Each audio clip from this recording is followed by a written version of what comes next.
لواحقین میں سے جو زندہ ہیں، سلامت ہیں، تو وہ ان کے لیے کار خیر بن سکتے ہیں اور صدقہ جاریہ کے طور پر ان کے لیے ثواب کا ایک ذریعہ بن سکتے ہیں۔ خدمت خلق کا کوئی کام، مثلاً کوئی فلاحی وقف، کوئی مسجد، کوئی دینی مدرسہ بنا کر میت کے لیے ثواب کی نیت کی جائے، بہت ثواب کا کام ہے۔ جب تک رہتی دنیا تک، جب تک وہ مدرسہ مسجد رہے گی تو اس کا ثواب، جب تک اس کی ایک اینٹ بھی برقرار رہے گی، آخر تک اس کا ثواب بھی اس تک پہنچتا رہے گا۔ فقراء، مساکین ہو گئے، یتیم اور ناداروں کو کھانا، کپڑا یا نقدی دے کر میت کو ایصال ثواب کرنا،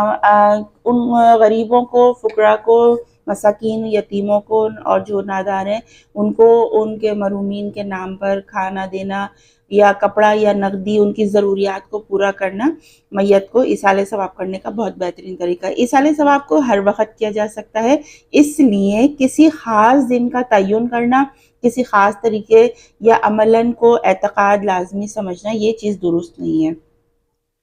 آپ کے پاس پورا سال ہے، دن ہے، رات ہے، مہینے ہیں، ہفتے ہیں، جس دن آپ چاہیں ایصال ثواب کر سکتے ہیں۔ اس کے لیے کوئی بھی وقت یا کوئی بھی دن مقرر نہیں ہے۔ اب اس میں ایک ضروری مسئلہ آ جاتا ہے۔ ضروری مسئلہ یہ ہے کہ میت کے لیے ایصال ثواب سے زیادہ ضروری چیزیں جس کی طرف لوگوں کی توجہ نہیں ہوتی، ادائے حقوق ہے، یعنی میت کے ذمے دوسروں کے قرض اور حقوق ہوں اور ان کو ادا کرنے کی کوشش کریں، یہ نفلی ایصال ثواب سے بڑھ کر ضروری اور اہم ہے۔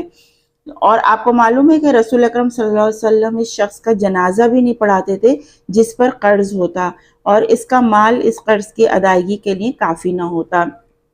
تو کوشش کریں کہ اگر آپ کے گھر میں رشتہ داروں میں جو مرحوم ہو گئے ہیں، جن کا انتقال ہو گیا ہے، تو تدفین سے پہلے معلوم کر لیا جائے کہ ان کا اوپر ایسا کوئی قرض، کسی کا حقوق،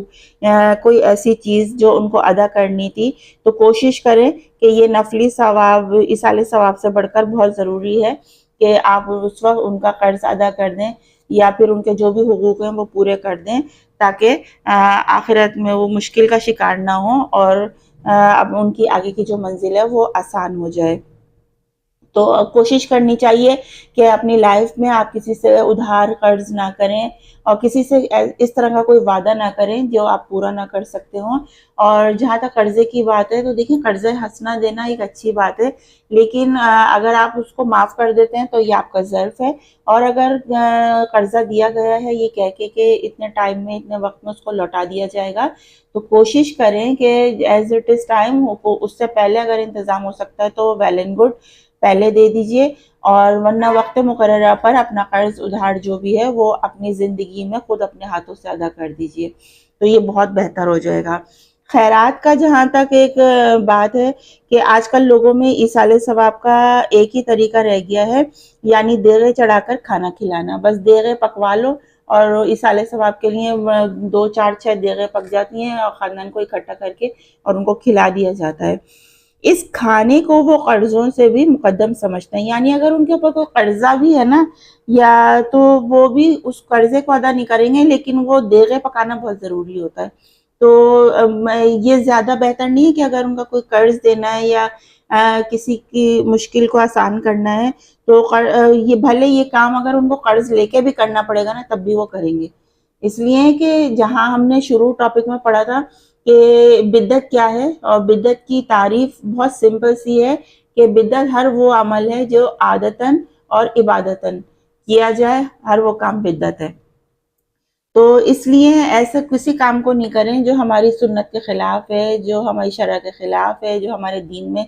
جس کو منع فرما دیا ہے، تو ایسے کاموں کو نہ کریں۔ اب نیز یہ کہ کھانے کے میت کے ترکے سے تیار کیا جاتا ہے، حالانکہ ترکے میں تمام ورثہ کا حق شامل ہوتا ہے، جس میں بسا اوقات نابالغ بھی ہوتے ہیں، سب ورثہ کی رضامندی بھی ضروری نہیں سمجھی جاتی، اور حالانکہ تمام ورثہ کی رضامندی ضروری ہے، ورنہ وہ خیرات اور ثواب کے بجائے گناہ کا باعث بنے گا۔ بھئی ظاہر ہے جب سب کا حصہ ہے تو آپ کو سب کی رضامندی لینی پڑے گی نا۔ اب آپ خود سے بڑے بن کر کہ میں یہ کر رہا ہوں، میں یہ کر رہا ہوں، یہ کر رہا ہوں، آپ نے دوسروں کے جو حصہ اس میں شامل ہے تو ان کی رضامندی تو لینی، وہ کرنا چاہ رہے ہیں نہیں کرنا چاہ رہے ہیں، دینا چاہ رہے ہیں نہیں دینا چاہ رہے ہیں، آپ اپنے بڑے بن کر اور اپنی مرضی جو ہے ان کے اوپر مسلط کر دیتے ہیں اور وہ چھوٹے ہو کے خاموش ہو کر رہ جاتے ہیں، تو ایسا کچھ نہ کیجیے۔ ایسا نہ ہو کہ آپ ثواب کی نیت سے ہی کام کر رہے ہوں اور پھر وہ گناہ کا باعث بن جائے۔ نیز نابالغ وارث اگر اجازت بھی دے تب بھی اس کی اجازت کا شریعت میں اعتبار نہیں، اور اس خیرات میں ریا کا زیادہ احتمال ہے۔ اس کی ایک علامت یہ ہے کہ اگر میت کے لیے خیرات کرنے والوں کو یہ کہا جائے کہ یہ رقم جو اس طرح کھانا پکا کر کھلانے میں صرف ہوگی، اس میں امیر اور غریب تھوڑا تھوڑا کھا لیں گے اور صرف ایک وقت کا گزارا ہوگا، بجائے اس طرح خرچ کرنے کے غریب، یتیم اور دیگر مستحق افراد میں بانٹ دو تاکہ ان کی مختلف ضروریات حل ہو سکیں اور ان کا چند دن گزر اوقات آسانی سے ہو۔ بعض لوگ تو اس کو میت کے لیے خیرات ہی نہیں سمجھتے، کیونکہ ان کے ہاں خیرات وہ ہوتی ہے جس میں دھوم دھام ہو، بھیڑ بھاڑ ہو، ازدحام ہو لوگوں کا، اور لوگ آئیں جائیں تاکہ معلوم ہو کہ خیرات ہوئی ہے، ورنہ کیا معلوم خیرات ہوئی ہے؟ جب تک دکھاوا نہیں ہوگا تو خیرات معلوم کیسے پڑے گی؟ یہ تو سراسر ریاکاری ہے جس کا ثواب نہیں بلکہ الٹا گناہ ہوتا ہے اور شدید گناہ ہوتا ہے۔ تو بالکل سمپل سی بات ہے، کتابوں کا مطالعہ کیجئے، دیکھیں کتاب پڑھنے سے آپ کی نالج میں اضافہ ہوتا ہے، اور میرا کہنا یہی ہے کہ اگر آپ اپنے دین کو جاننا اور سمجھنا چاہتے ہیں تو آپ کو خود مطالعہ کرنا چاہیے۔ تو کچھ نہ کچھ چھوٹا موٹا کتاب ضرور پڑھیں، کتابیں بالکل اتھینٹک ہونی چاہیے، اور صحیح بخاری سے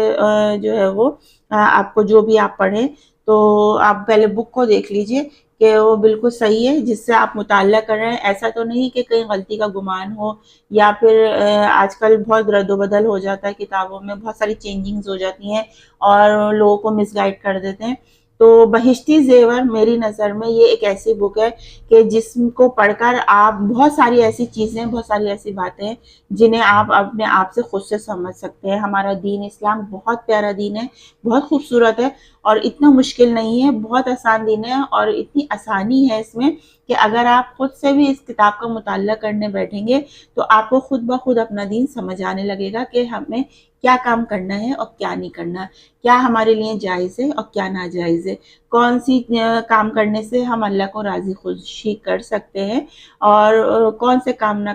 کرنے سے ہم اپنے اللہ کو ناراض کر سکتے ہیں۔ تو امید ہے کہ یہ بک ایک آپ کے لیے بڑے ایک منزل اور ایک سیڑھی ثابت ہوگی ان ساری معلومات کے لیے۔ تو آگے جو ہے بہت اچھے سے ٹاپک ہونے والے ہیں، اور کہیں نہیں جائیے گا، اور ان کے پارٹس آپ ضرور دیکھیے گا، جتنے بھی پارٹ ہیں اس کے 4 پارٹ ہیں جو ہم آپ کے ساتھ شیئر کریں گے، اور اپنا بہت سا خیال رکھیے۔ نیکسٹ ویڈیو میں آپ سے ملتے ہیں، جب تک کے لیے اجازت دیجیے، اللہ حافظ۔